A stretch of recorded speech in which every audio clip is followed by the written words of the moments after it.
পার্কে এসেছি, প্রচুর বৃষ্টি, তার মধ্যে এই পাথর কেটে কেটে তৈরি করেছে এই পার্কটা। কি আছে জানি না, উপরের দিকে উঠছি। এই পার্কটির নাম হচ্ছে আনাকোট্টা পার্ক, যেটা হচ্ছে মুনিয়ারা, জায়গাটার নাম মুনিয়ারা, মারায়ুরের কাছেই। আর এই যে তোরা আদিবাসীরা এখানে থাকতো ঐতিহাসিক যুগের, গ্র্যানাইট, সম্পূর্ণ পার্কটি গ্র্যানাইট পাথরের তৈরি, প্রচণ্ড ভারী এই পাথরগুলো। তোরা আদিবাসীরা অনেক ভারী পাথরও তুলেছিল শোনা যায়। আর এই যে ছোট ছোট ঘর বানিয়ে এখানে থাকতো, সারা বছরই নাকি এখানে বৃষ্টি হয়। এই যে দেখা যাচ্ছে কিছু কিছু আছে এখনও, বেশিরভাগই সব ভেঙে গেছে, পুরো পাথরের একদম।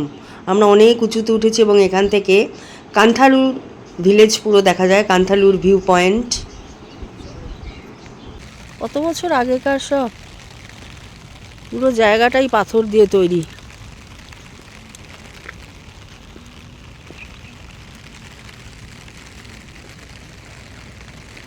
বৃষ্টির মধ্যে আমরা দাঁড়ানো একদম উঁচু পাথরের টিলার ওপরে দাঁড়িয়ে রয়েছি, প্রচুর বৃষ্টি।